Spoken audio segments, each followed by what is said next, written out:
Unless there's a compelling reason not to, I like to start trees at the top.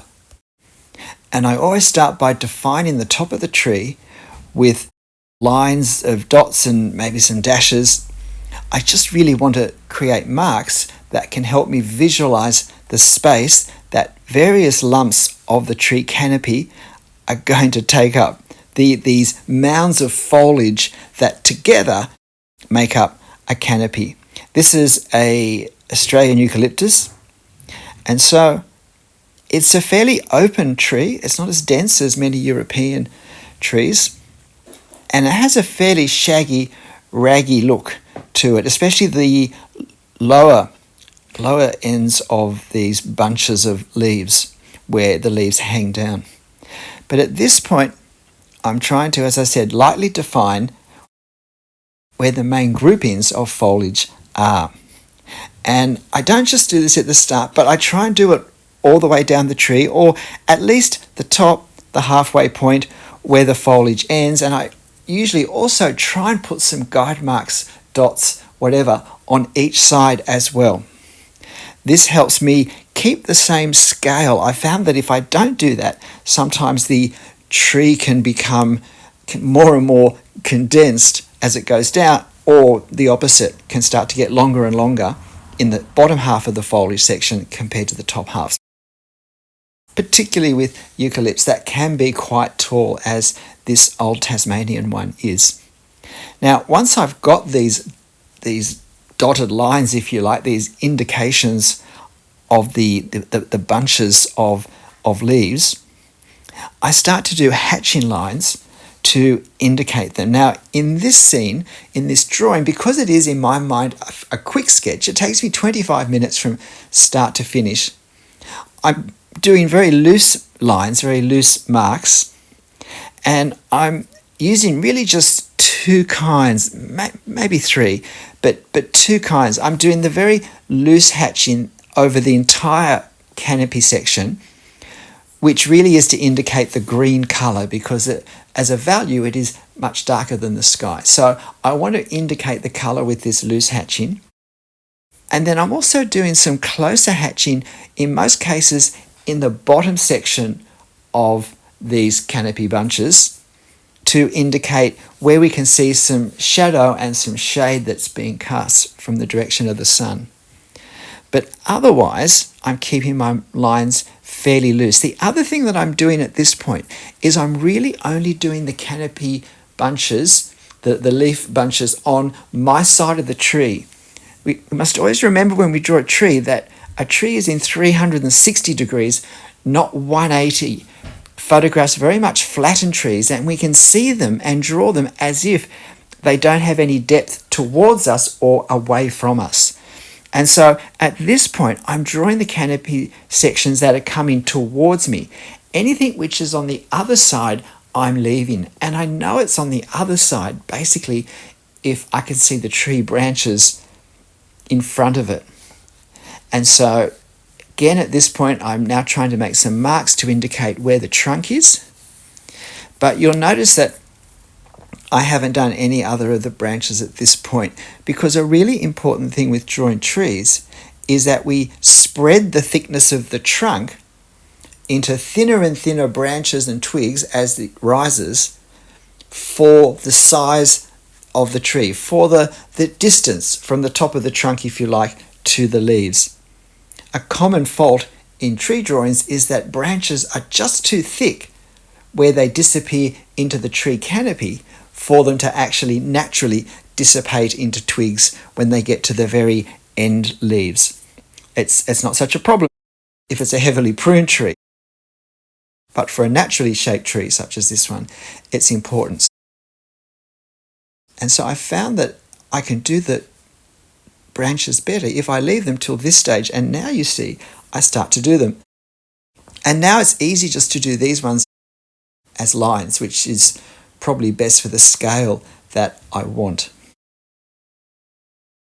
I'm paying careful attention to the branches. I'm looking at the photo at the reference, but I'm not agonizing to get all these branches exact. What I want to do is to capture the way they grow and the way they group together. The other thing I want to do, and this is probably even more important, is to not spread them evenly throughout whatever spaces are between the canopy bunches. In life, some of the branches are very close together, but in other sections we have gaps where we can see the sky uninterrupted through the tree. And so we want to reflect that. We want to work hard to create a nice random effect. So you can see what I've started to do also in this upper left section, where I've started to do my third, perhaps, mark making for this, which is to have lots of lines very close together to get almost a black effect. Now I'm using this for the bunches of leaves that are on the far side of the tree, because we're seeing the shaded side of those, or even shadow being cast on those. So they are the darkest value in the tree, pretty much, certainly in the canopy. And so I'm starting to do those lines darker. Now, one thing we can do with these is for larger branches, we can actually leave a very slight gap where a larger branch goes in front of these shadowed leaves. This is what we mean when we talk about drawing through negative space. We create the object by defining the space around it, which is in shadow, and then the branch just appears in front. So having begun to do a little bit of that up the top half of the tree,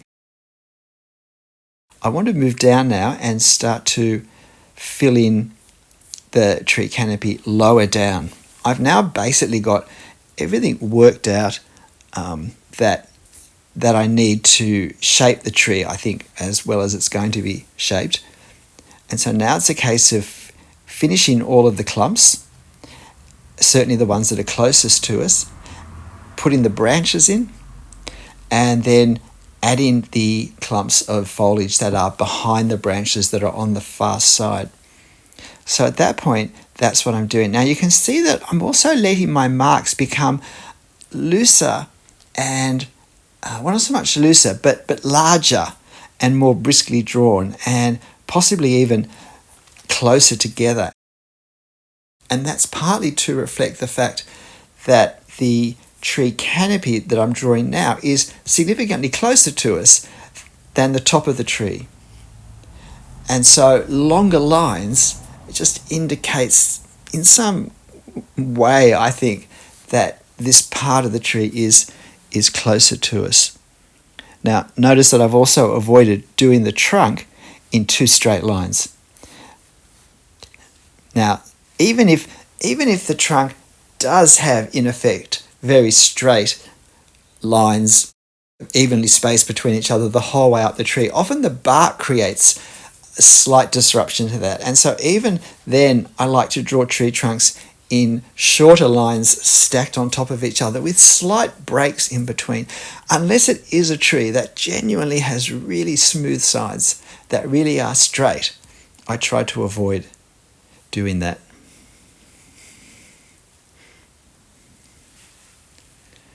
So you can see me now, really, this is the fun part of the drawing, where I've done the hard work of observation and created the, if you like, outline.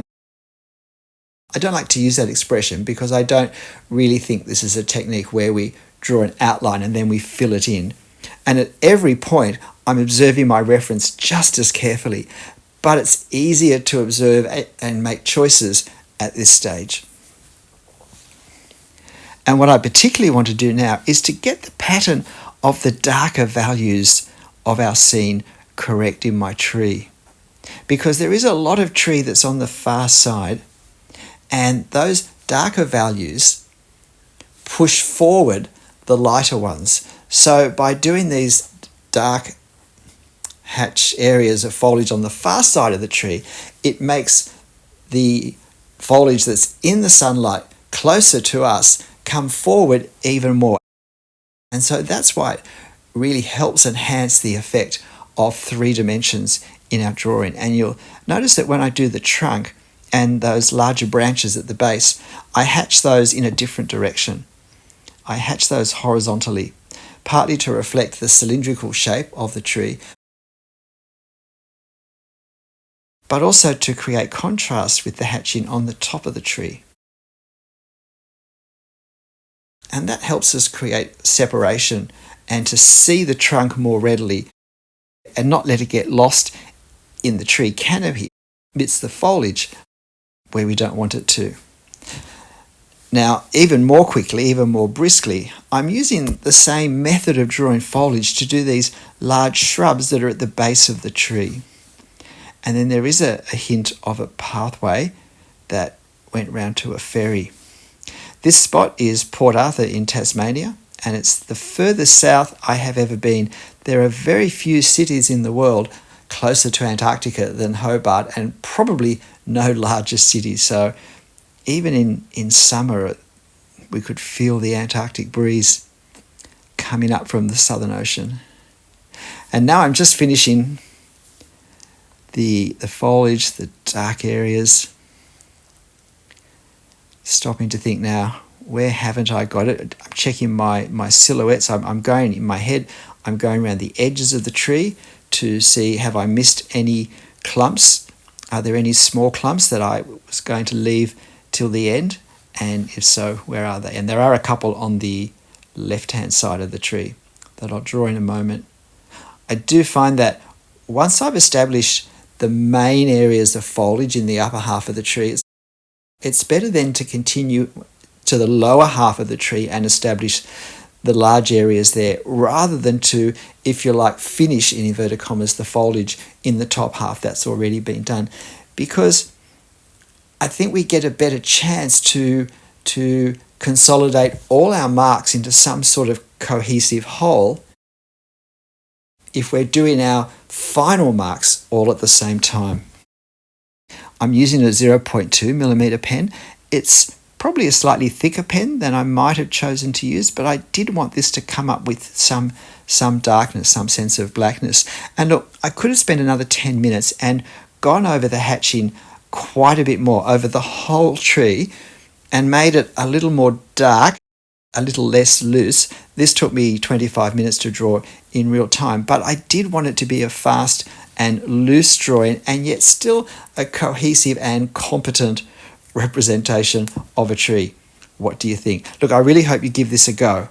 It's a fairly advanced tree, but it's an easy way of drawing it. And of course, this reference photo is on my channel community page for you to have a go. G'day, I'm Stephen Travers. Look, I really hope you do give this a go. Trees really are only difficult because we probably don't think about the process and think about trees in the most helpful way. And we remember too clearly symbolic drawings of trees from our childhood that somehow we feel needs to be a starting point. So if you haven't tried this method of drawing trees, why not give it a go? But look, whatever trees you draw, however you draw them, make sure you have fun. I certainly did with this one. I'll see you next time. Bye.